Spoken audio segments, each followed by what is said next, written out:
It's up there first. 75 classes.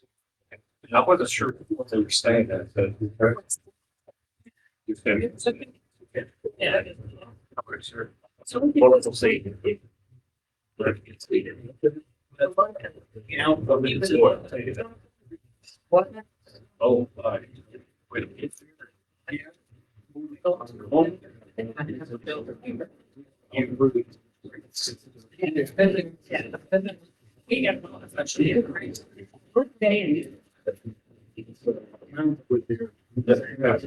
I'm just going to say that. You just see what else. But you're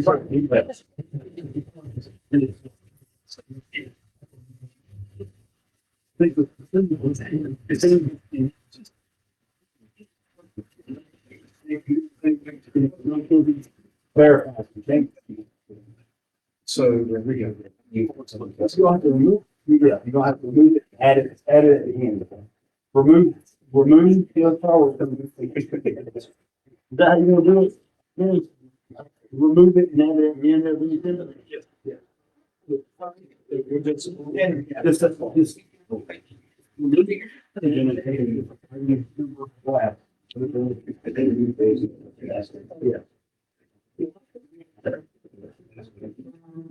Six, discuss the. Six. Okay.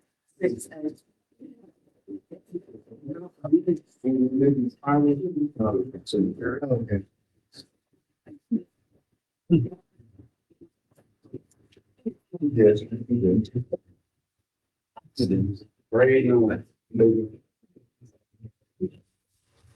Call to order Rankin City Council meeting, March 24th, 2025. Madam Clerk, roll call. Councilmember Scott, Here. Councilmember Milner, Present. Councilmember Underwood, Here. Mayor Exley, Here. Councilmember Blackwell, Here. Councilmember Taylor, Here. Councilmember Riley. Here. All right, tonight our invocation will be given by Pastor Dick Dudley with the First Baptist Church of Rankin. If we can all stand and remain standing for the pledge. Let's pray together. Our Father in heaven, we thank you for this assembly tonight. Lord, we pray for those who will be making decisions and having discussion. We pray, Lord, that your spirit of peace and wisdom would be in this room. And Lord, together we lift up our community. Lord, we pray for strength and peace and prosperity. We pray, Lord, for our homes, that they would be places of peace. Pray, Lord, for our families, that they'd be places of love and of strength and protection. Lord, we pray for our businesses, that you would prosper our community. Lord, we commit this meeting tonight to you, and mostly ourselves we commit as well. We pray this in Jesus' name. Amen. Amen. Pledge allegiance to the flag.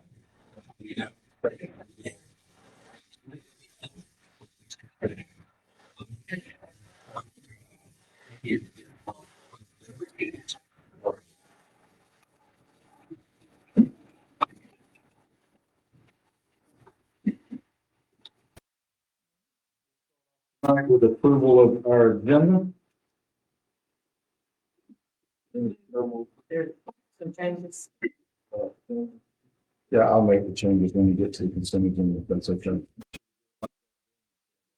Good, then go ahead and go next. Okay, we're gonna remove number from the consent agenda, number 1, and we're gonna move that to 6A.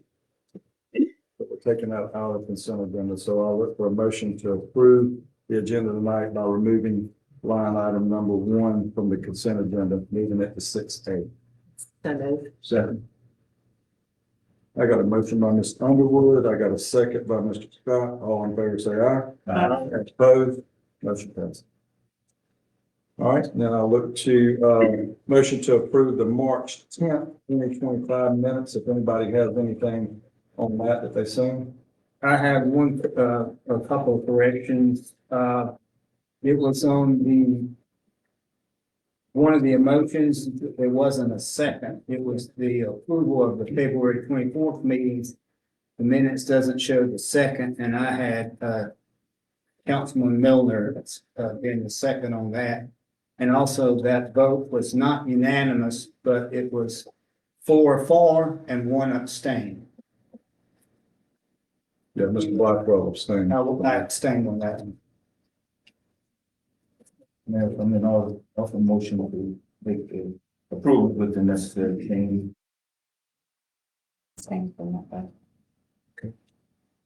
Second.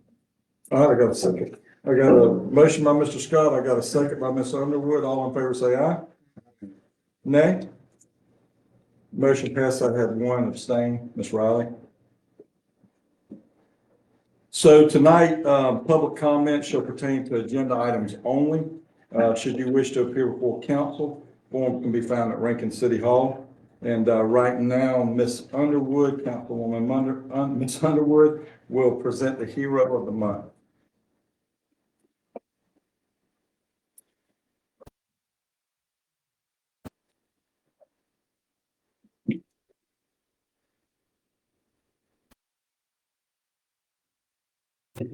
Larry, you want to come up here with me?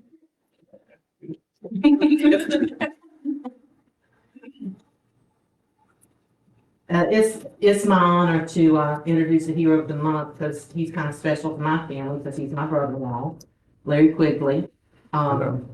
He's a Vietnam vet. And when I started putting this together today, I told him that they said he didn't come out off the city hall day, so I couldn't. I was crying. But you know, I thought about this when I read these things about these vets from the book of Corinthians that talks about love being patient and kind, not boastful, talks about honor and not self-seeking, not easily angered, protects, perseveres, and those are all things of character that these vets all convey in their service to our country. We have two little boys that are special to us, and we're very particular about protecting their hearts and minds, and it's really special when you can put true heroes in their path like Larry's. I'm gonna try and read his record to you without crying. Larry followed in the footsteps of his father and joined the United States Marine Corps upon graduating high school in June of 1966. He spent the next 3 months in boot camp on Parris Island. He was fortunate that the following 15 months, he was stationed at Camp Pendleton in San Diego, California, participating in advanced combat, strategic training, and radio telegraph school. There he was given orders to report to South Vietnam in November of 1967. Upon arrival, he was assigned to the elite 1st Force Reconnaissance Battalion of the 5th Platoon, where he served as a radio operator for a 6-man team. In the next 11 months, they would complete more than 20 long-range reconnaissance missions, lasting more than 7 to 12 days behind enemy lines in North Vietnam. The purpose of these missions was to seek out the enemy, record strength, equipment, and movement. Frequently during these reconnaissance patrols, the team had to engage in battle with enemy soldiers that far outnumbered them. Their recon teams were so adept, the North Vietnamese put a bounty on their lives. The team named Killer Kane and later Swift Scout, successes and bravery were awarded the Presidential Unit Citation, Notorious Unit Citation, and the Navy Unit Citation. Serving as a member of the elite Marine Corps Force Reconnaissance Unit was a life-changing experience for Larry. Some of this comes from a previous article. Who found himself in battle 15 months out of graduating from high school. Only volunteers can serve in Force Reconnaissance units, and Larry was in 1st Force Reconnaissance. He joined the unit his first month in Vietnam. These units are comparable to Navy SEALs, and all of these are carefully selected troops who undergo specialized training for the mission. As he recalls his first patrol, he was radio man and on a very experienced team. He says he was scared to death, but I knew I could not let my team down, and I had been trained for combat when we were deep in enemy territory, serving as the eyes of the 1st Marine Division, scouting out the NVA and Viet Cong. I know this is getting long, but tomorrow when you're whining about your day, think about what men are doing right now standing in walls, okay? And be patient, because I told Kevin I was going to take 9 minutes, because I think you all want to hear this. Our job was to assess the location and strength of our troops. Their missions were varied. We went into the field as light as we could, usually not wearing helmets or flak jackets, utilizing camo paint and communicating with head and arm signals only. We did not talk to each other. The enemy was usually too close. Our survival depended on our stealth. We did not follow trails. Our operations was to sneak in and hit the enemy, fighting guerrilla warfare as they did. We avoided contact with the enemy for as long as we could, because once contact was made, we were no longer clandestine and we had to get out quick. Their gear was 80 to 100 pounds. On a mission, the men carried 10-day supplies of ammo, flares, mines, grenades, explosives, and firearms. Their meal rations was cut to one a day to keep their weight down. They were often hungry. According to Larry, the night belonged to Charlie. We were frequently on patrol where they were so close to the enemy they could reach out and touch them.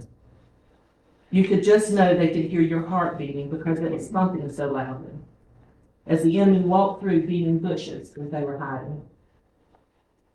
I think the thing that we think of with Larry is this event.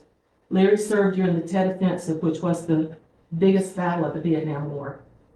Sergeant Quigley's team was detached to help regain control of Way City in February of 1968 during the Tet Offensive.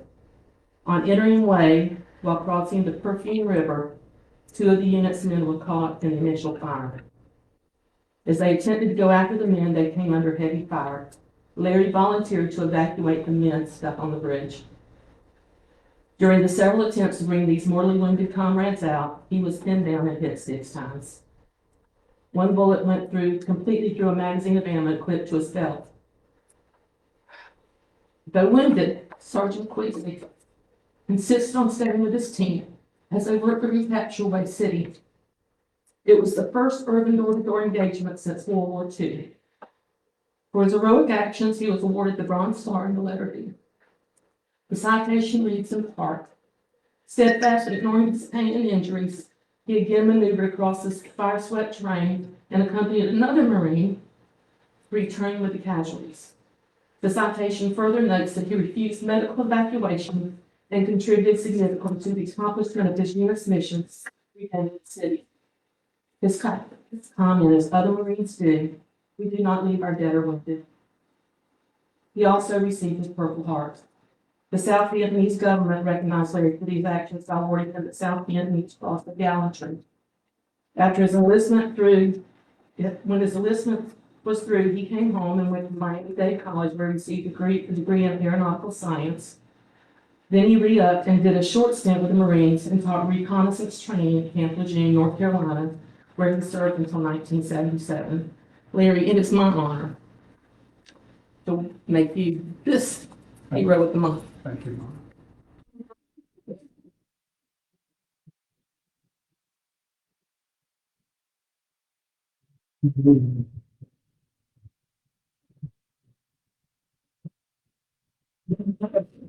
We're not using this, but we will get it to you. And we're going to ask my chief on the BBC.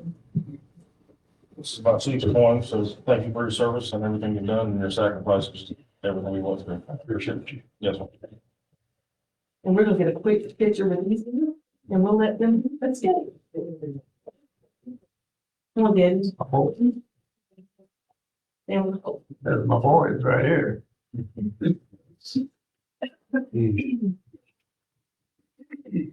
Who's in this one?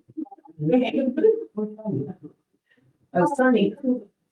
We're not.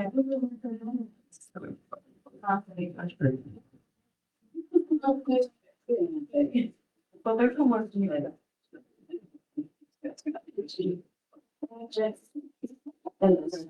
If you guys anything.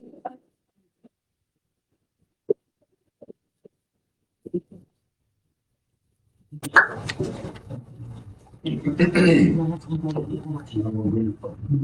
probably have to.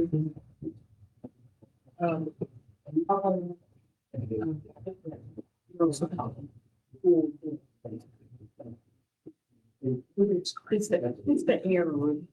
It's hot. This one. Is it air or somebody? Chief. Air.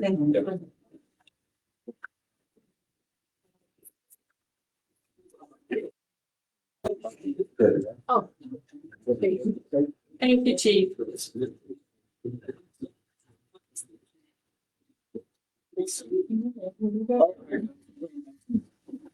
I'm gonna follow that up. But, we're gonna move into our public hearing with our public hearing officer, Mr. Perkins. Sure, thank you, Mr. Mayor. I'll start out by just reminding everyone of our public hearing procedures. The applicant or their agent will first be, have to present and explain the request for the decision to install. After the applicant has spoken, then I'll ask that those who are here to speak in favor of an application speak, and then after that is completed, I'll ask for any of those opposed to speak. There'll be 10 minutes, minimum 10 minutes, for those in favor to speak, and 10 for those in opposition to speak.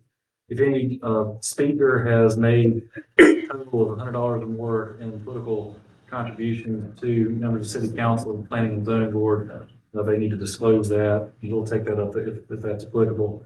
And then after all, people have had an opportunity to speak in favor and against, then the applicant is entitled to have the last word to provide summary remarks.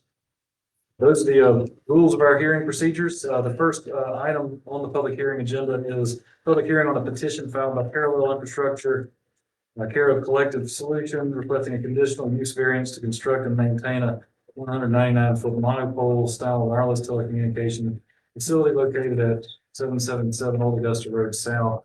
The property is owned by the Effingham County Industrial Development Authority, and it is zoned PUD, Plan Unit Development, Order number R2840001.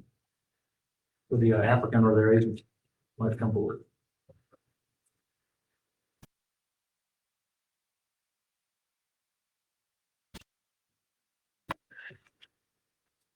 You don't need to swear. Tell us your name, please. My name is Russell Bean. I am with Selective Solutions. We are a site acquisition consultant for Parallel Infrastructure, who is building this tower on behalf of AT&T. I'm here tonight to present our proposal. We are proposing a 199-foot wireless telecommunication facility, monopole style. Is there, can we zoom at all? We were able to, okay. We're located on 777 Old Augusta Road. That is a piece of property owned by the County Development Authority. We are located on a ridge that runs along the southeastern edge of the property. If you can go to the next slide, please. The property itself, the southeast corner, is located along a ridge that drops in elevation. That puts us. We were able to locate on the location you see here. The reason why, and there's several reasons why we're located on the upper end of the property. One is AT&T's coverage objective required a 199-foot tower located at the elevation that this property, in this upper part of the property allowed. If you can go to the next slide. And the next one, please. We are, as I mentioned, 199-foot monopole style telecommunication facility.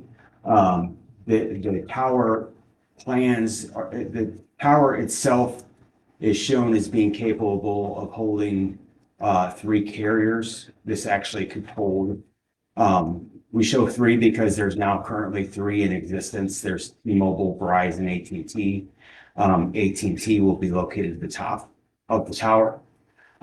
This tower could easily hold if there's a 4th when Dish comes to the area, and then if they're getting ready to auction more frequency, there's possibly a 5th and 6th carrier. This tower is engineered to hold those. And if the equipment would be expanded, equipment required in the future, simple modification would allow this tower to hold all that's required. We can go to the next slide, please. The city's zoning code does require a pretty comprehensive landscaping plan. Parallel Infrastructure has agreed to all required landscaping as shown here. They're required to turn in a detailed landscaping plan to the city prior to our permits being released. That is just an aerial view of the property. It is a quite large piece of property, but if you can show the next slide, actually, it's the one I'm looking for. It's the area that is, this is actually supposed to be a colored picture, but the area that's dotted is the higher end of the property. The area, this area here, the colored area, is a federal wetland. And because it is that federal wetland, we can't disturb it. So we can't build down in that area anyway. If we were to move down that area, we'd have to raise the height of our tower. And right now we're at the minimum or the maximum height allowed without having to light the tower. So by keeping it up on the upper level and keeping it at 190 feet, 99 feet, it's not required to be lit and therefore would be less intrusive to the surrounding area. If I can have the next slide. Wow, I would think that every tower like that would have to be lit. Let's learn something new today. Yeah, every tower over 199 feet would have to be lit automatically. And then anything under 199 feet, you have to run a aeronautical study. And if it was too close to an airport or some sort of airspace, hospital airspace, then it could still be required to be lit. This tower, we did run an aeronautical study and would not have to be lit where it's located.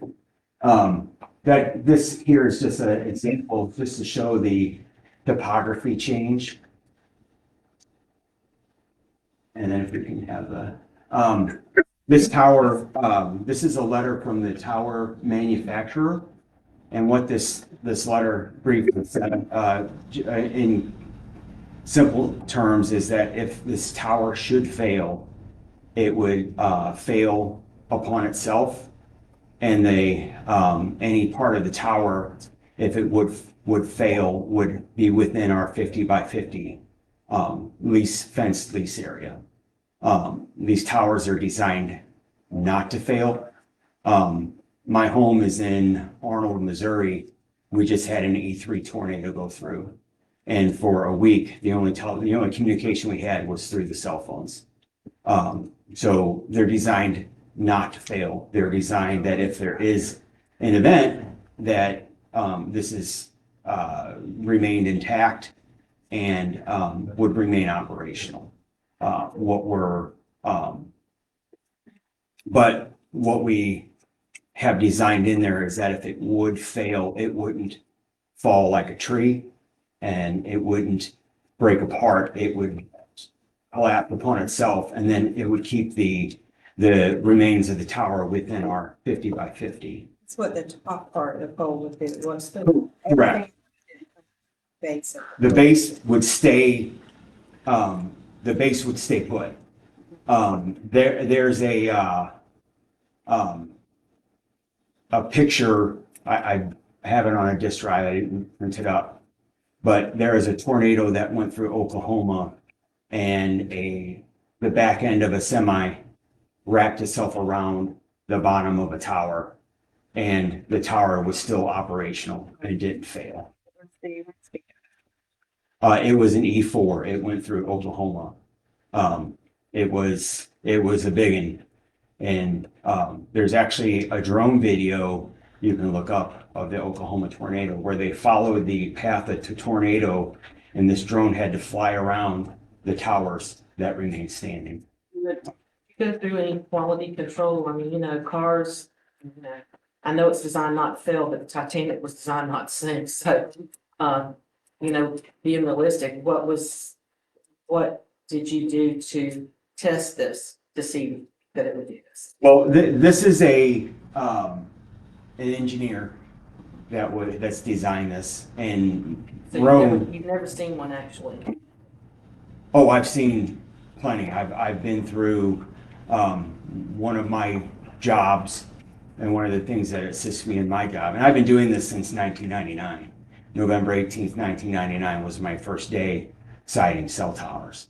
And every time there's a weather event within 100 miles of my home, I go out and visit the tower sites. Have you ever seen one follow that?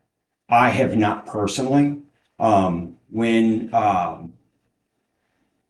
When there was the last hurricane that went into Alabama, there were some guide towers, and that's the thin towers with the wires.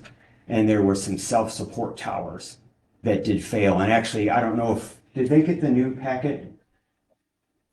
That's what I thought this one was. Oh, it was, probably still is. Here. This tower here is a self-support style tower. The older ones were not designed to modern building codes, but they're still designed to collapse. This is a monopole that was one of the tornadoes in southeastern Missouri. And as you can see, that antenna array is just connected to the top of the tower, came off, it's still hanging from the tower. I can't say a tower's never collapsed, because the towers along the southern coast that have been there for 40 years weren't designed to IBC 2023. This tower itself, if you can go back to the engineering letter. If you can, it's designed for 132 mile an hour wind. And that's pretty hefty wind. How close is it to the house? 146 feet to the property line of the house to the northwest. And why is it not 199 feet? Because 199 feet would put us off that ledge. I was a little bit confused by this letter. Simply because we're saying it's designed for 132 mile per hour. And I'm not educated on this, just reading. Risk category 2, exposure category C says it, from what I saw, said the wind speed should be rated for 146 miles per hour. So I was a little bit confused as to why it was rated at a higher rate than what you've got listed there at 132. That just confused me. I cannot answer that question. I can give you a theory, is that you might have been. Theory. I think we could get an answer from an engineer. The engineer who wrote this, why is it on that? Or did I read it wrong? That's okay too. Okay. I mean, I don't have an engineer with me. They did. Here. What's the standard velocity? It's about 135. Requires wind velocity. Construction. Area. And the FCC has a guideline for regulation on wind For velocity. standard buildings under 30 feet, Wind velocity. It's classified billboard. And that's all I'm just trying to find. Do you have So an most idea of what it is? buildings- in most buildings in this area, when you go to build them, are going to be the same risk category as the exposure category. But those are generally less than 30 feet. We're talking 199 feet. I would think it would be different. Well, I would just, because you just didn't know, this is just the public hearing tonight, so there will be a vote at the next meeting. So there is time to get that answer by the next meeting. And also, it's also the wind face of this tower is significantly less than a building. Agreed. When it collapses, Mr. Bean, does it break or does it bend like it It, was indicated on those photos? it bends. It bends. If, a good example is if you've ever bent a straw, that's exactly how this is built. So that it bends and collapses on itself, catching it so it doesn't fall to adjacent. And this is relatively recent, I'd say within the last 5 years, that these have been designed this way to make sure that they collapse upon The themselves. material, the steel or whatever is alloyed is elastic in somewhat instead of the tensile strength, so it doesn't break, it just stretches and allows it to bend over. Correct. So, Correct. so is that start like 50 feet up or is it the whole structure? Because you said the base usually is There, pretty robust and it stays good. Or do you a know? tower is divided into 3 sections. A monopole is brought into 3 sections. Right, okay. And that base, that bottom section, which would be a third of the height, is built to withstand, like I mentioned, a tractor trailer hitting it in a tornado. That third of the tower isn't going anywhere. And then as it gets taller, it gets thinner, and as you said, and so at least the bottom third is not going anywhere. And it's not, as I mentioned, it's not purposely designed to fail. We don't want it to fail. But the steel is such that if it does get to a point where it is going to fail, it's going to give and then fall. Okay. I need to get myself up. Electro said. Yes. Yeah, so it doesn't break, it bends or twists. Correct. It has a failure point where it's going to. So the base is approximately 60 feet and the other 2 sections are 120 feet approximately. Approximately. Yeah. Approximately. So- And they're put together with a slip joint that locks in place. Okay, And it would, it's like when you have a putting together an IKEA furniture and the pieces snap together. right. You're never getting that apart. So if it's not designed to fail, how do you know it stays in the 50-foot radius when it falls? Because of the formula of all those things put together, the steel. I'm actually lucky that my father-in-law is a steel engineer. He works in cold form steel, and just the mixture of the steel and the way the steel is designed and the way the tower's poured and the way it's galvanized. It's that just what that blend of steel does. They know it's going to not break. Terry, this is a variance. Has the homeowners, people living close to them, been notified if they made any, are they aware of this? I mean, Well, so yeah, so notices were required to be sent out. We advertised it in the newspaper. We posted the property with a sign and then letters were sent out to anybody within 300 feet of the subject. So I did not receive any calls against the variance. This is part 1 and 2. This is for the conditional use variance. The next is for the setback variance. We did have a neighbor show up for the planning and zoning meeting who had some questions. So they did receive the notification. They were on the northern end of the property. And at the end, they said, "Oh, we're good with it." So, So I know this is a public hearing. If you said it has a fall radius of 50 feet in the letter that you submitted for the engineers, there's no greater than 0 feet, I'd like clarification on that. well, not a fall radius of 50 feet. We have a lease area of 50 feet. And anything that came when the tower would collapse, everything is going to be contained within that 50-foot lease area. The 0-foot radius is saying that it would collapse onto itself and wouldn't, like a tree, fall outside of our 50-foot. Okay. Sorry, I should have explained that better. Thank you. All right, Is there anybody else present to speak in, sorry, Mr. Bean, do you have anything further to add right If now? I could, I just want to show, the coverage maps. This area here, again, if it was color, this area here is moderate coverage. This area here is zero coverage. If we can go to the next slide. This area here then becomes, full 5G coverage, and the area of no coverage is about cut in half. So this isn't just randomly thrown where it's at. This was, strategically placed to help connect, as you can see, that line of towers that connects,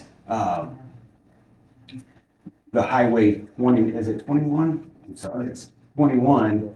And then as the city moves east, and this is the furthest property east in the city, as the city moves east, the coverage needs are going to increase, and this tower is there to help fill that coverage. And this property, this location, this height is what we would testify would be the least intrusive location to locate this tower to fill that coverage gap. And then if I could just have this is our FAA came back that we would not need to light this tower. We passed our aeronautical study, and then the last slide is section 704 of the Federal Telecommunication Act, that I wouldn't be doing my job if I didn't present as evidence. So with that, I'll conclude my proposal, and if anybody has any further questions, I'll be happy to answer. All right, thank you, sir. Is anybody else here to speak in favor of the application? Is anyone here to speak in opposition to the application? Okay. So the hearing on this, on the conditional use variance is closed. Oh, I'm sorry, yes, sir. Good evening. My name is Lou Reed. I'm the fire chief of the city of Rankin. I don't have a proponent for AT&T or Verizon or which carrier. What I do have is we are now on AT&T FirstNet, which is our emergency responder program. So most of my firemen and police department and their Wi-Fi's have AT&T FirstNet. So that means during an emergency, we get first service on an AT&T tower. This would improve our connectivity to the east of the city immensely by this happening. And I'm not for or against the tower. I'm just saying from an emergency communications standpoint, this makes sense for us as emergency responders. When we had the tornado in Pembroke, Verizon towers went down. The only ones of us who were able to speak in Pembroke were on our AT&T phones for FirstNet because we got first cell phone tower service in that area during the Pembroke tornado. So I just want to put my 2 cents in. Thank you. Thank you, sir. Anybody else want to speak regarding the application for conditional use variance? Thank you. Now the hearing on that item is closed. The next item on the agenda is a public hearing on a petition filed by Parallel Infrastructure Care Collective Solution requesting a variance from the setback requirements in the Rankin Code of Ordinances, Chapter 75, Telecommunications, specifically Section 75-36A. The property, as we know, is located at 777 Old Augusta Road South, and it's owned by the IDA. Sir?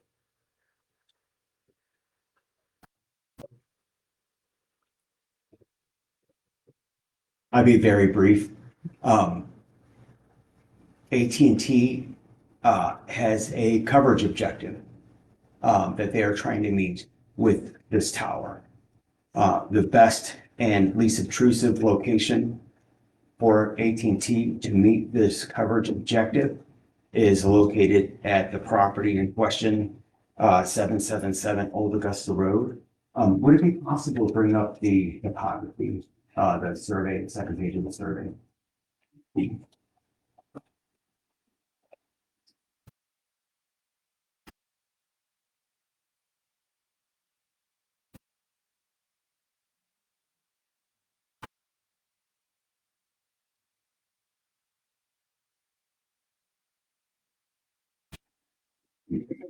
ma'am. The strict application of the setback requirements would place undue hardship on AT&T. Therefore, requested is relief from the setbacks.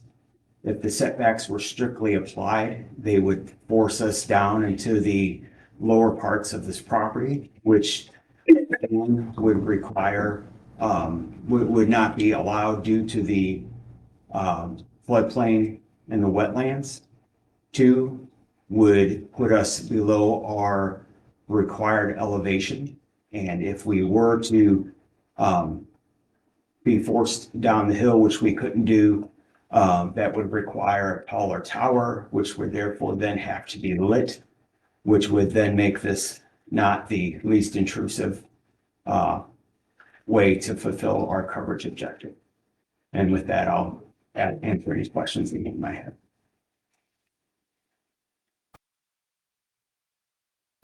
Sir, anybody else want to speak in favor of the requested setback?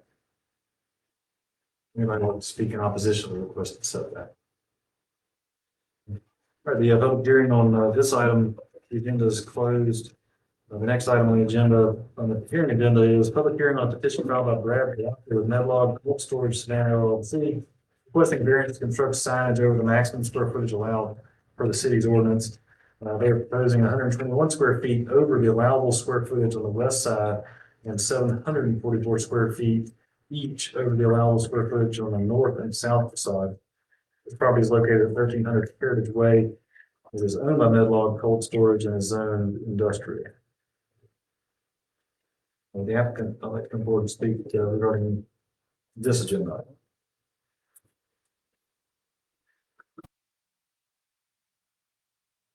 Would anybody like to speak in favor of this agenda, this hearing agenda item? Anybody like to speak in opposition to this? Mr. Mayor, I think it's time to close this hearing and turn it back over to you. All right, guys, we've got a motion to approve the consent agenda as written. Second. I got a motion by Ms. Riley. I got a second, but It's not as written. we already removed that. And a second by Ms. Taylor. All in favor, say aye. Motion passes. Old business, number 1, vote to accept the deed of dedication of Wind Song 2, tabled at the 2/24/2025 meeting. Yes, sir. This was tabled at the last meeting for some questions from council whether to accept the roads in our rental community. I don't know if the petitioner's here to discuss it. If it is, then step up.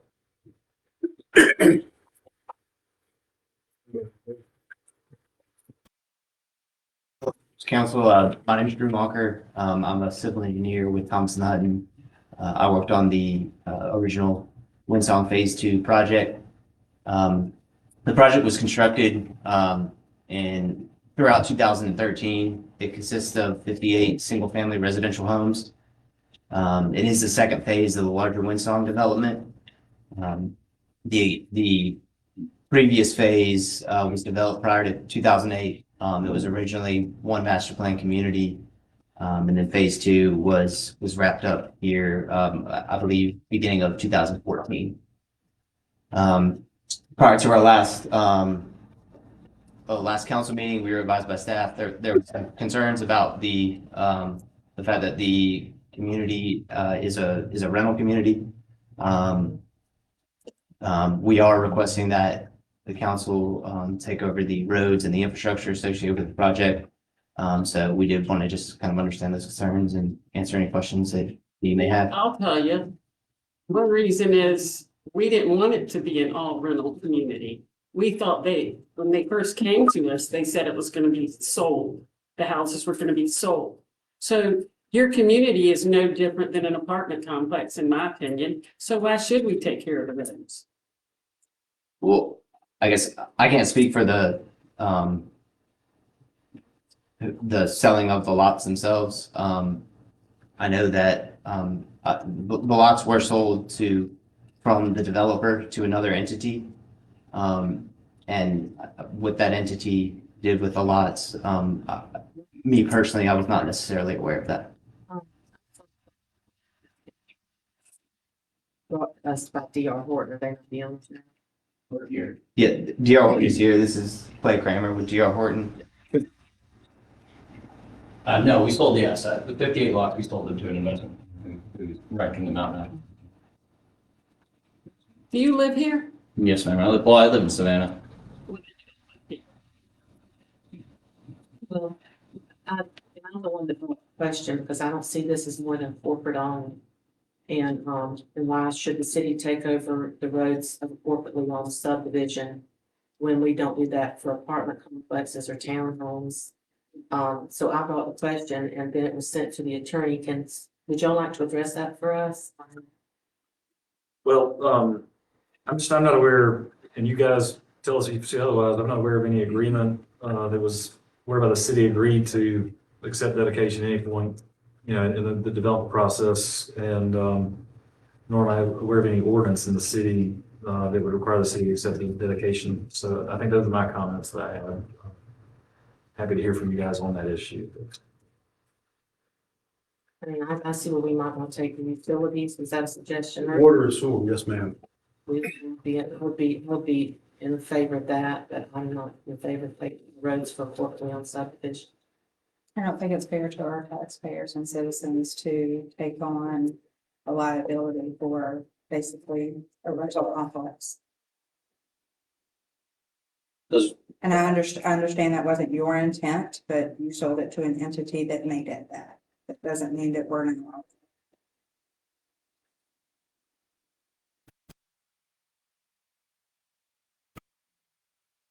Anybody have anything here?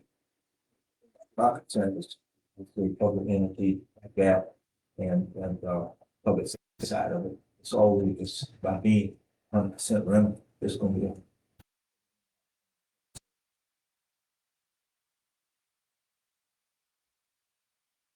I'd like to make a motion to reject it. Just got a minor procedural issue. It was on the table. I'm sorry, I just got on the way. Yeah, we got those. Make a motion to remove it from the table and then take it. Table, so, That's got a motion by Mr. Blackwell, got a second by Ms. Riley, all in favor say aye. Opposed? Motion passes. Now there's a motion in order. Water and sewer. Water and sewer. Well, Make a we don't motion. have that proposal before us. So they're gonna bring that back to us then? Could that be just a condition added on? I don't know if that's a procedurally how that works, but it'd be a condition. Yeah, or Okay, so what's the before? dedication. Right. The utilities. Right.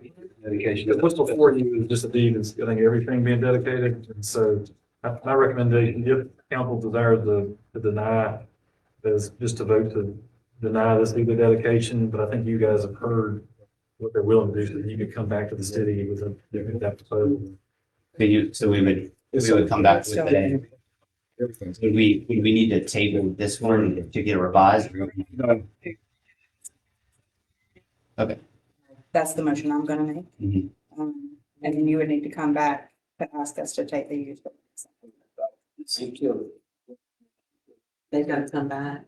Yeah, they'll have to still come back, because we can't do this as a condition, so I would just say that, we go ahead and make a motion to do what you guys want to do tonight and vote on that, on the roads, and then they'll come back and we'll do the utility side after that. Another just procedural question. If the vote is no for this one, is there a timetable on when the revised one can come back? Okay. Come back. Ms. Riley, do you want? Vote or a motion to reject the deed of dedication for one on phase two. Got a motion by Ms. Riley, I got a second by Ms. Underwood, all in favor say aye. Aye. Opposed? Motion passes. Thank you, guys. All right, we'll move into new business number one, voting on the application filed by Toss Allen and Allen Engineering Services requesting site plan approval to enlarge the parking lot at the Manor House Ministries to help eliminate standing water and accommodate food distribution lines. Property is located at 1210 Patriot Drive and is owned by Manor House Ministries, Inc. The parcel is zone B2, commercial. Yes, sir. EOM has reviewed this. They give their conditional approval on this. Mr. Allen is here to go over it if need be.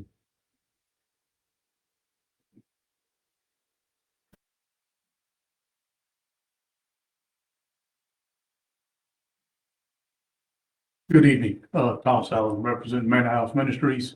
As stated, the objective here is simply the parking lot has fallen in a little bit of disrepair, and it's causing some issues for carts and things being pushed out there as volunteers deliver the food to the cars that come through the parking lot.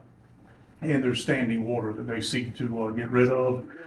And the impetus for widening the parking lot is they currently run 2 rows of vehicles through the parking lot. And it gets a little tight in it when they do that. And so what you'll have is 2 rows of 20-foot deep parking and a 48-foot drive aisle instead of where it's usually 24. It'll just give you another couple lanes work for the cars to come through there. But outside of that, they're not really changing anything with their business plan. The site remains the same. It's just really widening out to help accommodate their business model a little bit better. Well, first, I want to say thank you for what y'all do. I don't do it, these gentlemen back here do. This Yeah, thank community you, can do a lot of good, and I appreciate that. Without the help of you guys, so thank you. Yeah, and then they're often represented from Manor House. If there's any operational concerns or questions, they can certainly answer those better. The detention pond on the plat is not currently there, I believe, is it? It is. It's not. It is, it's on an adjacent parcel, and they're working with that owner. That's probably the conditional that Mr. Byrne was referring to. They're working with that property owner to try to put their stormwater in it. And I don't know that they completely finalized that agreement, but there's been initial agreement to it. I think they're working on hammering out the details at this point. Because I see the drainage pipe, you got 2 drains in the parking running through that detention pond. That's correct. The pipes are not there now. The Right. pond is, and it's Mr. Proctor's building that sits there. That's for charity, they made him build a lake. So that's quite a large retention pond. Yes, ma'am. And it is capable of handling that. Yes, ma'am. All right. Mr. Scott, you got anything? No?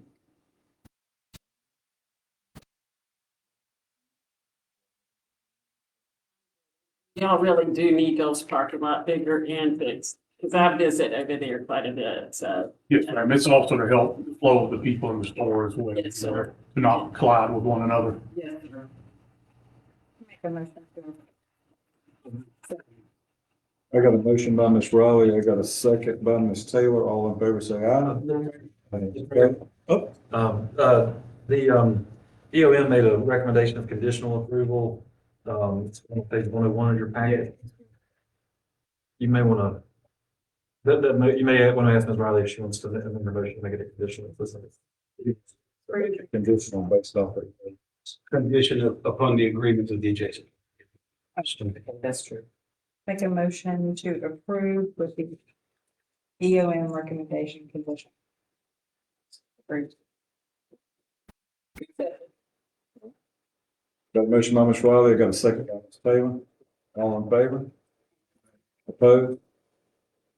Thank you. Motion passes. When we have something like that, we need to make sure that it's on there. So here, so that we don't have to backtrack. Yeah.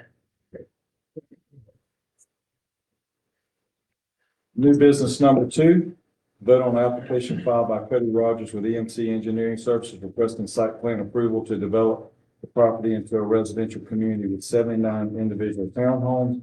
Property is located at 1350 North Columbia Avenue and is owned by Hope Investments. The parcel is zoned to R3 residential multifamily. Yes, sir. This parcel it was formerly zoned limited industrial. It got rezoned for townhomes. EOM has reviewed the plans and given their approval. The petitioner's here to discuss this project. How's everybody doing? Brandon Long with Hoff Investments. That is a tricky one. I thought I hit it. Yeah, you close. We're good. So, it's 79 townhomes with roughly, I don't have it in front of me, 2.5 acres of, commercial up front. We had 89 townhomes on this parcel and we backed it down to 79. Because after some conversations, we felt that a larger commercial piece up front along the 21 corridor would make more sense. And that's how we revised it. And we've got more green space than the current codes require. We've got a covered mail kiosk and we have a covered bus stop area for the kids. That way they don't have to congregate on Highway 21 for one. And the second thing is they can be covered in rainy days or what have you. And I'm here to answer any questions I can. That's that. Have you seen Brad Cowan's townhomes off 9th Street? I rode by there. I have not paid him. Okay, you need to look at them. They're very, very nice. Okay. Very nice. I like it. Understand. We'll keep that in mind for sure. Anybody have anything? You guys have anything? I just want to do some clarification. There's going to be a playground on this property. Space spots. We didn't dedicate it to which one, just to see how things lay out. There will be a playground for the children. Yes, ma'am. Fire buses, school buses,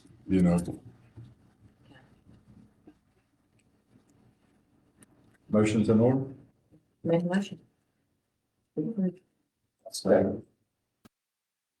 Thank y'all very much. Okay, Appreciate motion it. by Ms. Underwood. I got a second by Mr. Milner. All in favor, say aye.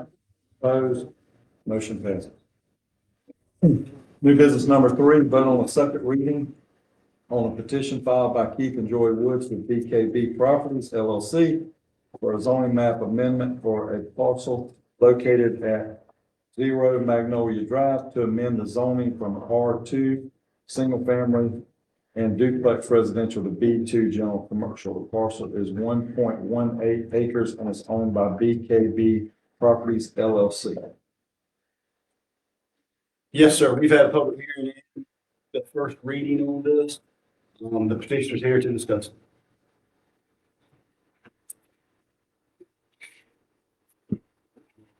Good evening, John Paul Moore, Thompson Hutton. I think y'all heard the spiel a couple of times. So if y'all have any other questions tonight, I'm here to answer them. But Keith's here as well to answer them. Anything y'all might have.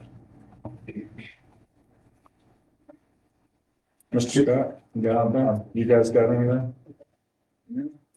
All right. Nobody up Thank here. you.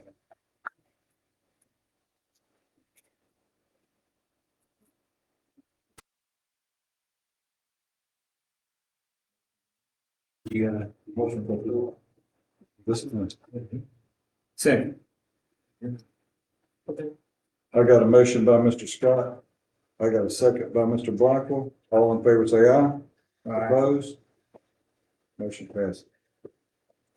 I had to step down because my property got up against that truck. If you're curious. Yeah, that should be noted in. New business number 4, request approval of budget amendment 2025-01. Yes, sir. This is the budget here for the police department. I have Chief Merle discuss. Mayor, Council, good evening again. I'm requesting a large budget limit from you guys tonight because we are in need of, body cameras and dash cameras. And this kind of goes back several years, but, I'll try to be brief. We began our body camera program years ago with, some very cheap cameras we quickly determined was not quality enough for our type of work. So we upgraded to a company called named WatchGuard. WatchGuard was great. They put out a great product. The problem is, over time, they were bought out by Motorola. Customer service fell off, as Motorola companies usually do. Used to be, we had a no-fault warranty in place. We had a fire truck one night literally run over a body camera. We bagged what was left of it up in a Ziploc bag, sent it back to them. They sent us a brand new camera. That no longer exists, not with WatchGuard. So, we have, right now, we stand with, 3 to 4 body cameras, officers that are not equipped with body cameras.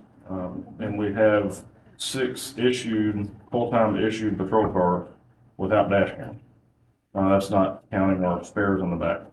We got in this position because, like I said, WatchGuard kind of going downhill, and we started exploring grants that would cover this. We came up with a small grant. We've already been approved for that grant. It covers $56,000 of it. In total, you guys have your packet. In total, over the course of 5 years, looking at a total of $875,997. Don't associate that simply with body cameras there. That is Axon, basically Axon's suite. Axon is the company we're proposing to go with. That covers all of the guys with body cameras, all of the patrol cars with dash cameras. It replaces all of our tasers, and it comes with all necessary software to operate all of those pieces of equipment. And there's a yearly cost associated with it, so we don't need to do it all up front. It's broken up over 5 years. I would propose that our grant go to partially paying this year, but we need to pull the trigger on this quick. Because like I said, we're out there with no body cameras and dash cameras on some of these guys. That's Part of our operation seems to require that all officers, yeah. It is. So that being said, because that can, you know how attorneys are, that can really hurt us. It could work. That's why I'm saying I want to pull the trigger on it quick. Right? Instead of just help to have a standby camera. So we would We would have. with what I'm proposing here, we would have one spare body camera. Now, because, I'm sorry. I just have a couple of questions, I want just to understand.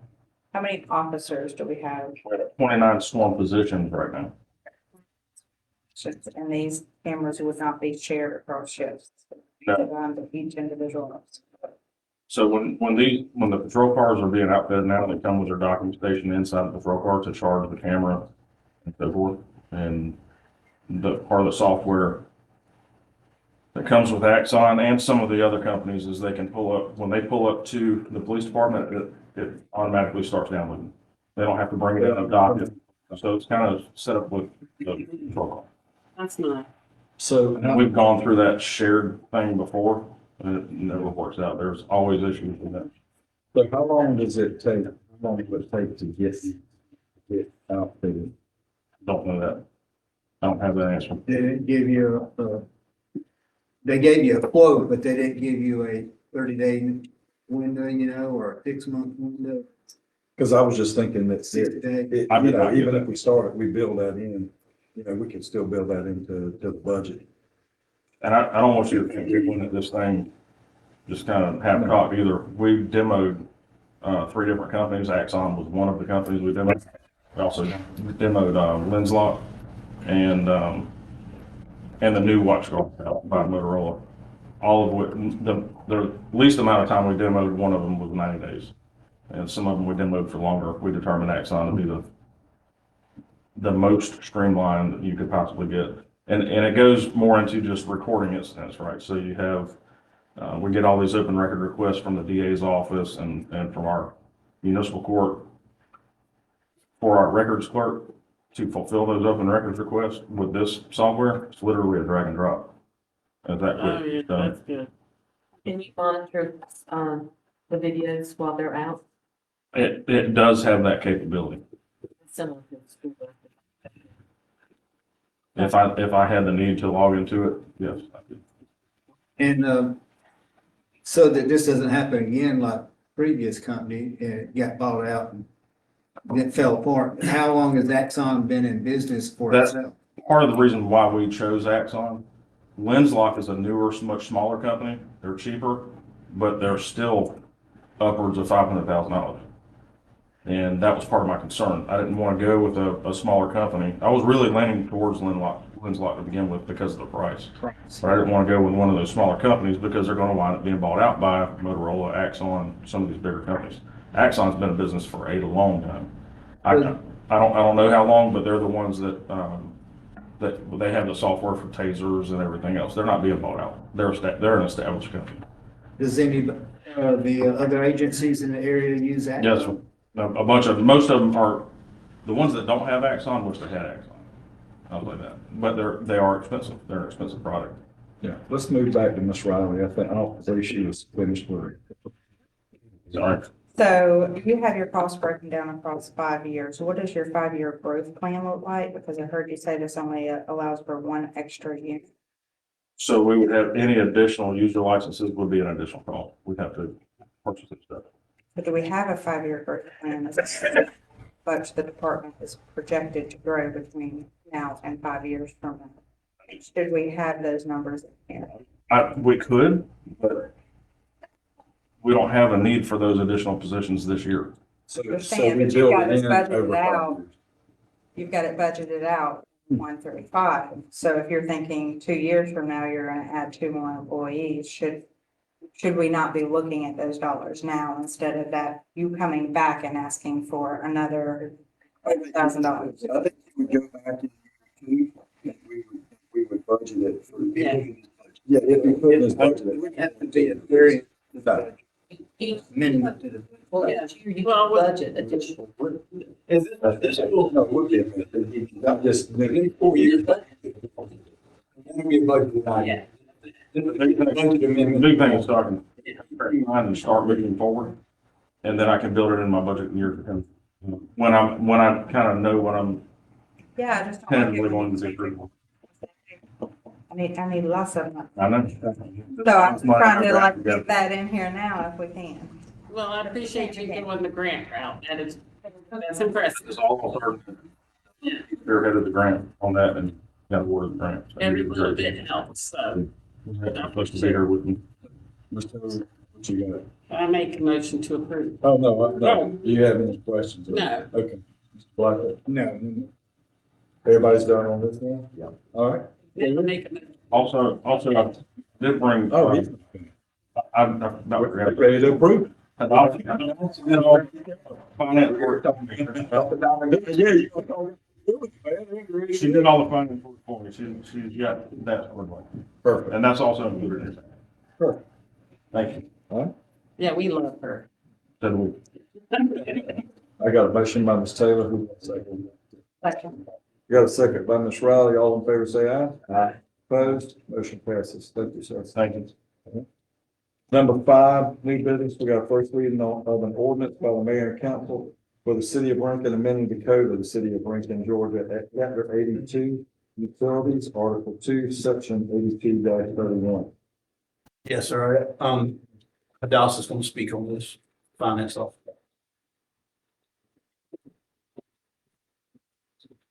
Mayor and Council, the primary goal of these changes is actually to improve transparency, fairness, and efficiency.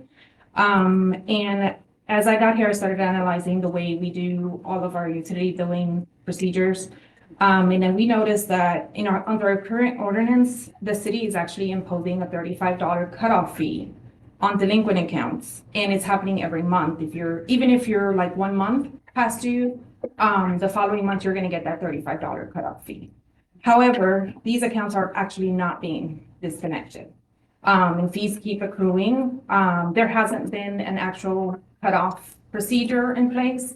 So we've been working together with EOM, Laura, who is our utility billing manager now, to create this new ordinance.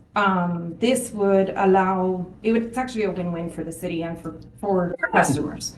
Because what this will do is, instead of doing that $35 monthly fee that customers are seeing in addition to their 10% late fee, this will actually give them 60 days. So they will still get the 10% late fee after 30 days.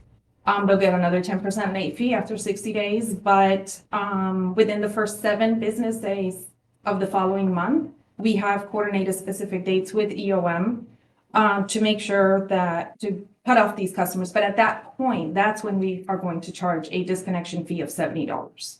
We did kind of look around in our area what the disconnection fees are, and that was kind of somewhere in the middle.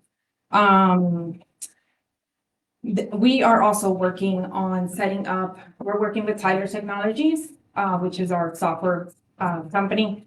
We're working with them to set up notifications. So we actually have a training this Wednesday with the utility clerks where they will all learn how to set up notifications, which will be text messages, emails, phone calls.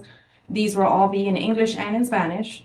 For all the customers, whoever is about to get cut off will get enough notification. We will be able to see how many times they were called, how many voicemails that were left, how many text messages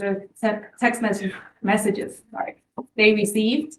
So we don't want to cut you off. We don't want to cut customers off, but we will work hard to notify them ahead of time. But once they've got cut off, I mean, we will have more than enough reason to do it. They haven't paid, we notified you, we called you, we texted you. These are all automated services. So we're working to try to modernize our utility billing procedures, and this ordinance will help us achieve that.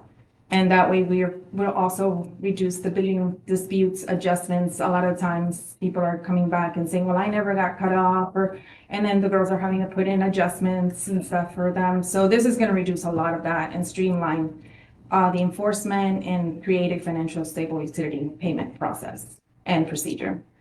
But also, I want to say thank you for getting in and organizing. We have not had that. We didn't have that when I was here in 18, and we didn't have it the rest of the time. So thank you for coming in. Mr. City Manager, thank you for hiring her to have someone come in and organize a bad situation. Now, there's a lot of that, and we'll continue to uncover. Yes. Ms. Riley, do you have anything? So, Thank you again. got everything down here? Just thanks. Motion's in order, guys. Right. I got a motion by Ms. Underwood. I got a second by Mr. Scott. All in favor, say aye. Opposed? Motion passes. Thank you, ma'am. New business number 6, request approval to award the bid for the Picket Fences subdivision emergency access to Pentel Site Preparation LLC. Man, come on up here and give us some good news. Good afternoon. I'm Elliot Metzger with EMC Engineering, and we had our bid opening on the project on March 6th at 10 a.m. 3 bidders submitted on the project. We reviewed the bids to make sure they were complete, prepared a bid abstract and a letter recommending award to Pentel Site Preparation. I'd be glad to answer any questions you may have. Anybody have anything on that? So this is a long time coming. This has been 20 years in the making. Yeah. Okay. We have, this council's fault. Past councils have fought for this. Maybe some not as much as others, but I will tell you that, the money that we will spend to get people out of there is a piece of a lawsuit. Piece of somebody's life shattering if they can. So, I'm just excited about finally getting this thing across the finish line, and I can't wait till we break ground. So we are waiting still on wetland permit and Yes. easements. All those are in the works. We verified with the Corps that they have all the information, so we're just waiting on those to be generated. Brandy had to step away. She lives in Picture Okay. So once those are all, in place out, the bid's approved tonight, it'll be like turn dirt the next day just about. Yes, sir. So we've still got to get, I guess, contracts signed, get a schedule from the contractor, have some pre-construction meetings, give them a notice to proceed. So we're hoping if we can get, the next couple of weeks, we can get our wetland permits and the easements, all that stuff would kind of come together with the documents and we could, potentially in a couple of weeks be started on it. We gave them an aggressive timeline of about 60 days to finish the project. So all the contractors felt like they could accomplish that. So, Yeah, and the easements is what takes so long because we didn't go in and purchase the property. We went in and requested easements and we worked out deals and we had some tough conversations with people for a long time to finally get to this point. And, I think we're right there. I think there were a couple little small things that we were back and forth on, but now they're very small. But in the middle of this, we had the gentleman that owned part of that property passed away. So then instead of working with one person that we were right on the verge with, it turned into 7 people. So then we communicated with 7 people to get this easement done. So, just a lot of work, man, and to finally push this across is great. So thank you for everything that you guys have done. There's a motion in order. Make a motion to approve. Got a motion by Mr. Blackwell. I got a second by Ms. Taylor. All in favor, say aye. Opposed? Motion passes. Thank you. Success. Okay, guys, we moved, fireworks off the, consent agenda. It was a request approved, so item 6A, new business request approval, to contract with Falcon Fireworks for the Freedom Lanes and Lincoln celebration. Good evening, Mayor and Council. I received a contract from Mr. Fisher. He was here earlier. I thought he would stay, but he is not. This is the contracted price and it has been for the last 5 years. It has not gone up in price for the July fireworks, regardless of the fluctuation in the market. And I'm requesting that you approve for the fireworks for the 29th of June. That's the date that's set. Chief Reed, Yes, sir. I had 2 questions about their contract. Okay. They've got a clause in here that says if Falcon Fireworks is unable to deliver the fireworks due to public emergency, labor dispute, act of God, et cetera, or anything else beyond their control, they're entitled to the full contract price of 100%. I think they probably are well intended, but that's a pretty tough division. That's a pretty tough division. I can go back to the Falcon Fireworks distributor and see what we can do to work on that portion of the contract and bring it back. What other questions did you have? The only other question I had was they mentioned they'll procure liability insurance. I was just curious what the terms of it were. The terms of their liability insurance is through Lords of London. That is their insurance carrier. And I am not specific with that. I wish Mr. Fisher would have stayed. He would have been able to answer more questions about that. Okay. Well, I know y'all worked with these guys for years, no problems. So if you're in favor, my recommendation would be just to vote to approve subject to city attorney approval. Yeah. And then Chief Reed and I'll just work together to figure it out. I was like, that we're getting certificates. Yes, we can withdraw and bring it back to the table if that's acceptable to y'all. Motion's in order. Make a motion that we set it, under attorney, final approval. Second. I got a motion by Ms. Underwood. I got a second by Mr. Milner. All in favor, say aye. Opposed? Motion passes. All right. Thank you. So tonight's comments, I just wanted to add, I wanted to add one thing and then we can go through council. We've been working on a project task list to be able to be more transparent. And guys, what you see on future tasks is just some of the items that we're looking at in the future. It could change fairly quickly based off of renderings or some other things changing on our current task list. But obviously, you guys can see that. I'm not going to read through it, but it will be on this screen, and it will also be on our webpage. But it will it updates, it changes every 2 minutes on here. I think Matt can probably change it now. This is our future task. And all we did was make sure that we went back and set priorities on those items. And like I said, those priorities will change. You know, we also have a completion list on there. So those are some of the things that's been completed through 24. Matt will get that pulled up. So go to the next slide. So that's our task list right now that we have that we're working off of.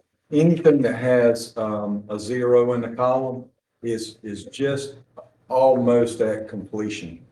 So those things are at completion, and then you'll just you'll be able to see the priority that we set on certain items to get done. One of the items that we have on there that I keep hearing a lot of people say, and I'm going to go ahead and say this now because I'm going to say it in the state of the city, but people talk about our finances and how we're doing and some of the changes that Hadassah is making.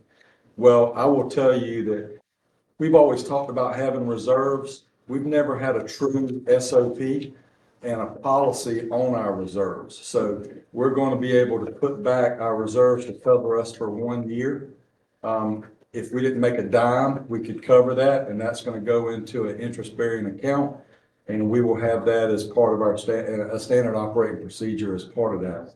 So there's a lot of things that's changing. These things that we have not ever seen. I can tell you that. I know I never seen this in 18, where we were transparent about things. And so during the State of the City, which will be on April the 3rd, we will be very transparent. We will talk about the things that we have found where we failed as a city and the things that we are moving forward with now. And so I think it's very important to be at that. It's also going to be live streamed. But it's an opportunity to hear about the state of our city. And I can tell you that there's just so many things that Hadassah and, you know, and the staff has found that we have, you know, that we have started correcting and policies put in place that were just non-existent. So either way, that's all I got to add. This, like I said, this will look a little better. We finished working on this today. There's probably still a lot of things. And like I say, as we remove tasks, they'll go on the completed. And then you'll see as renderings are done and things like that are completed, then that may move up from a 2 to a 1. So it's an ever-changing list. And then anytime one of these council members thinks of something that they want to add to that list, it obviously changes. And if somebody from the public wants to reach out and say, hey, I'd like to see this on the list, or why is this on the list? You have the opportunity to do that. So with that being said, I'll start down with Mr. Scott. If you got anything, any comments? I don't have it. Just appreciate the staff doing it. It's always been a struggle. If finances not in place, that's any council to be responding to the news. Yep. I just want everybody to know that sometimes we're forced to make decisions that doesn't give 100% approval of everybody, but we do make decisions that betters this community. And we truly have our citizens at heart. But again, sometimes it doesn't go everybody's way, but we do make those decisions based on the stuff we know. I'd like to add that I spoke a while back to a group and I told them it was a leadership group, that if you don't have dreams and visions for where you're leading, go for it. We're not going there because we have dreams and visions for you. We're working hard. All of our codes and ordinances have been completely redone. A year ago, I sat in a financial planning class with GMA and texted our city manager and I said, what's the financial plan? Do we have a financial plan? The city of Rankin had no financial plan. It's getting one. We're working and we work hard, all of us, all the time. And we're not gonna stop working hard for this city. We're working right now to plan a vision for this city through 2050. You didn't have a plan for tomorrow before we got here. And I'll stand on that and I'll die on that hill. I just gonna say that publicly. Agree with what our fellow councilmen and ladies have said tonight, but I had a request also from our public library, which is right next door that way. They're having, they have programs throughout the year for our kids, especially during after school and when school is out. And they have requested the use of the Veterans Park, which is located right in front of the library, for what they call like a storybook event that might last a few weeks, starting in probably late May or early June. What they're talking about proposing is putting these little like yard signs or campaign size signs, and it has a story on it. They're gonna have several placed throughout the park. Now allow the families to bring their kids over and to read each sign and walk around the park. And so all they want is permission to do that from the council. And I checked with Lolly and Planning and Zoning, and there was no requirement that she was aware of, and with our city clerk of any permits required to use the city park at this Veterans Park at this time. So I'm just requesting, and if we need to put it in a motion, to allow the library to use the Veterans Park for their storyboard book fair this summer. And I may, That's not permanent, though, right? it's not permanent. It'd be, I think she said, Miss Kathy said it would last maybe about a month. And that they may want to do another one in the future, so. So. We gotta do it before. Yeah, that's what I'm saying. Yes. So Is it this number? It's, yeah, they want to start like May. Yeah, we'll get them to come do a presentation on what they want. Yeah, I'll Yes, just want to put it out there, but I think all the families outside here would appreciate that, to have some place to take their kids. And they do a lot for our kids throughout the year, and they've used the park before for reading programs and what for. So I didn't see a big problem with it, but I'll pass that on that they need to come by and put it on the agenda. See a problem. So, I just want to say I appreciate all you guys being here, you ladies and gentlemen. Normally it's just a few. And we do work hard for the city. Every one of us up here is very passionate about this city. And I encourage anybody that thinks if you could do it better, run for council. Run for council. So, that being said, Randy, you have anything? I'm great. Or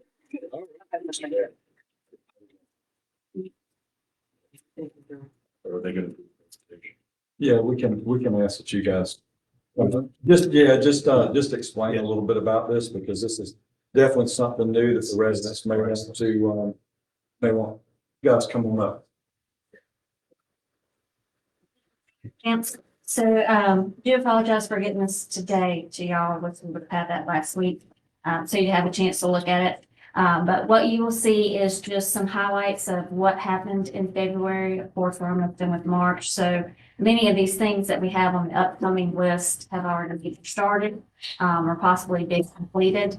But you'll see we've done a lot of work on the lift stations. One of the things that we found was that most of the bypass pumps were not functioning. Right now, they're working on coolant repairs for all of those bypass pumps. We've already done some initial stuff such as dead batteries, chargers, some wiring things. So we've done all that, electrical inspections at the lift stations. We've started the pump holes, cleaning out the wet wells.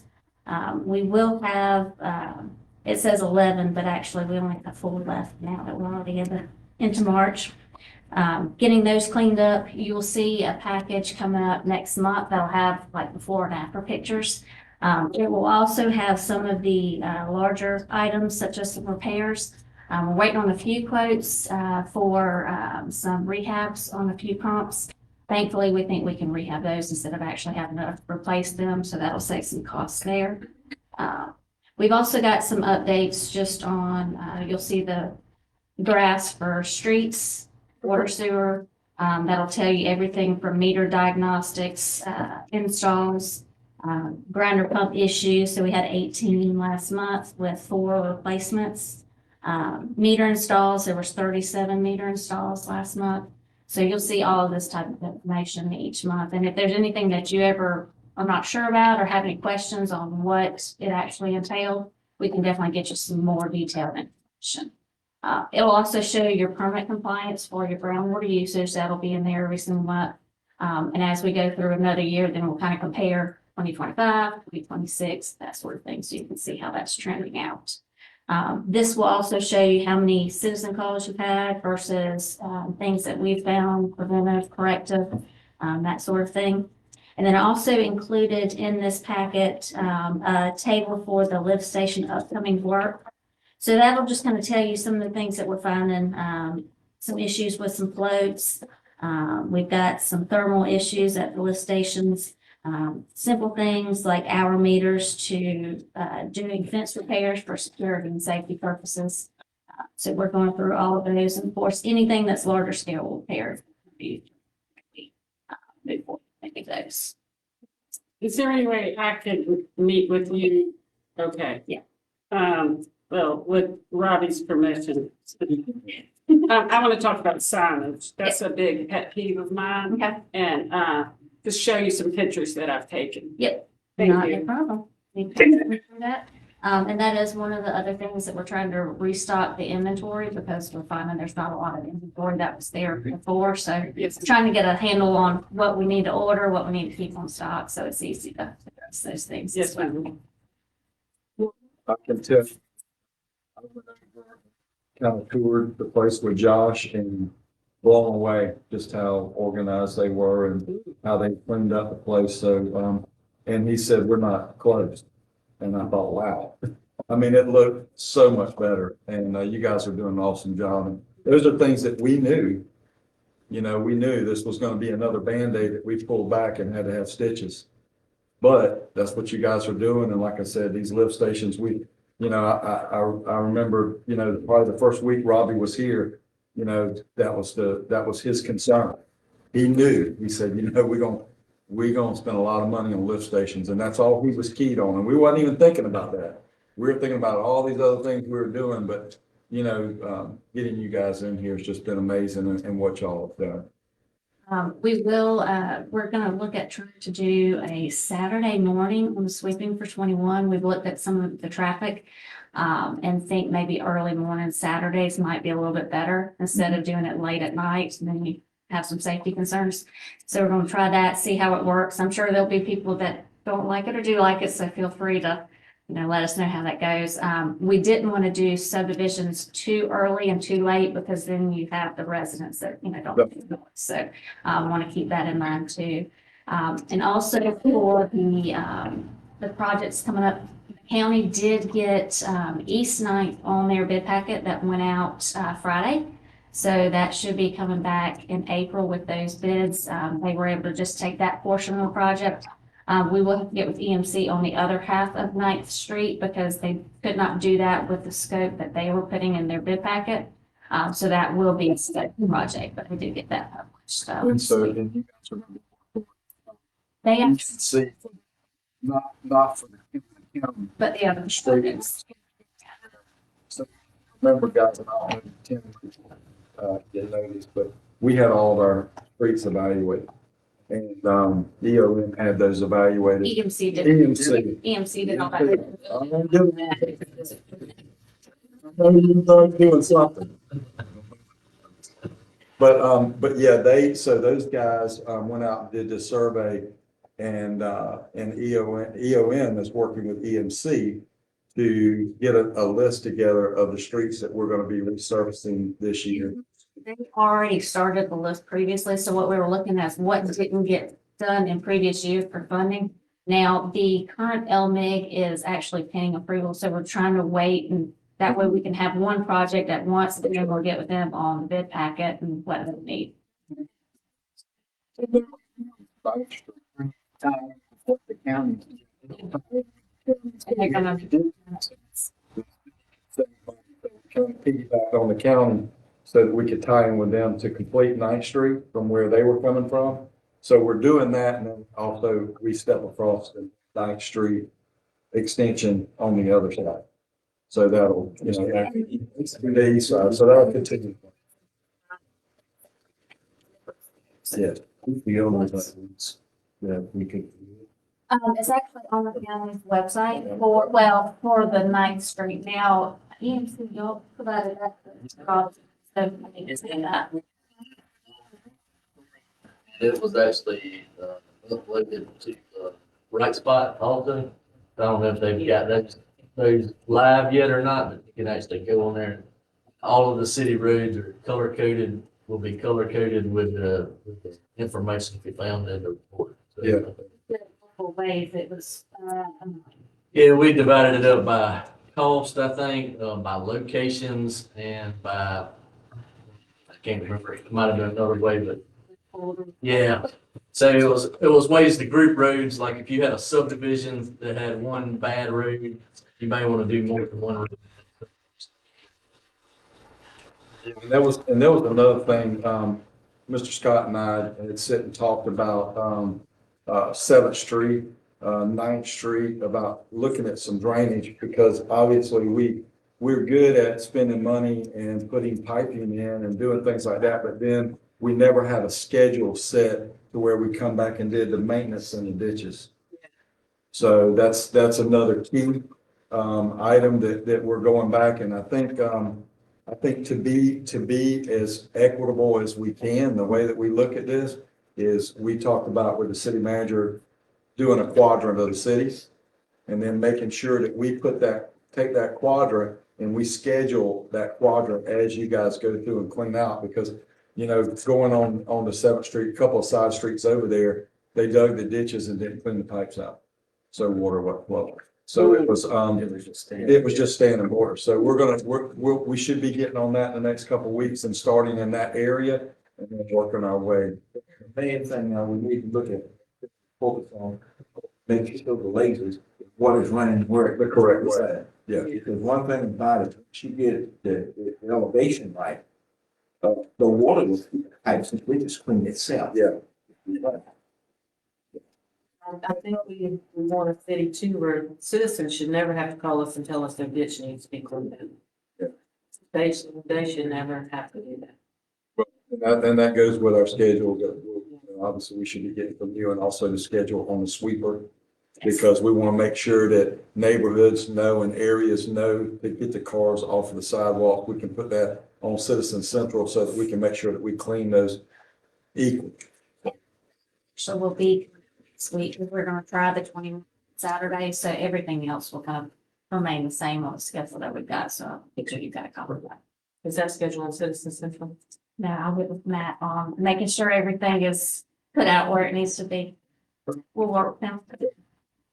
First, I want to let everybody, when I talk about the decisions that we have to make, we had to make a decision to disband our public works and bring this company on. And we are already seeing the results of that decision. And it was not a popular decision with certain people. But this report is phenomenal. We're seeing where our assets are. We're seeing the falls. And in addition to that, in a community within the Lost Plantation sector, there were drain ditches that had 36-inch pipes that were completely clogged. They hadn't been touched in, I don't even know how long. They got with a company, the company came out, and I was actually able to be there when they ran the jet water down through there, and water's running freely for the first time in 2 decades, maybe. So thank you all. Now, the question I also have is, the water in the city? I just recently learned that our water comes from the well behind Walmart, correct? What is the condition of our water? I will have to get Charlie on that because he is the water expert. So I will defer that and have him give you more Okay, good. details on the water specs, just because I can't speak as much as he can. So I Appreciate don't want to that. even say that I can.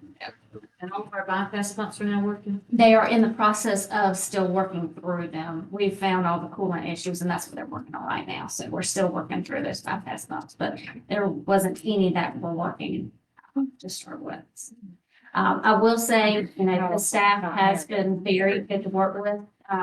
All the staff that came over. It's just been a different way to look at things, I think is kind of the big thing for them.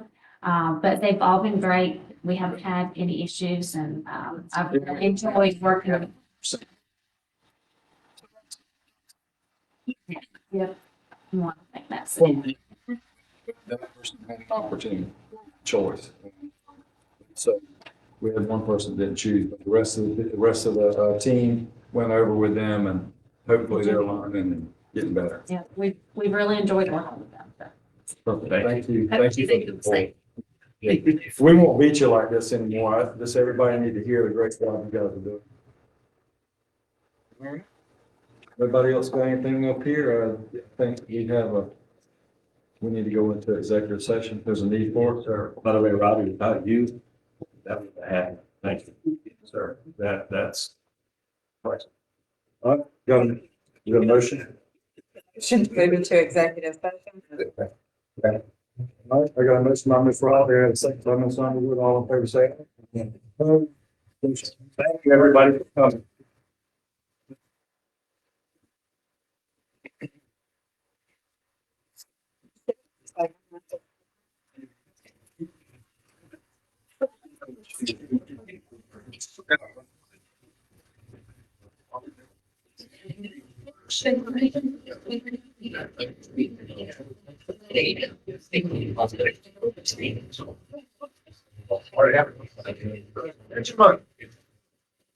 I wasn't that. That's like you're right. Well,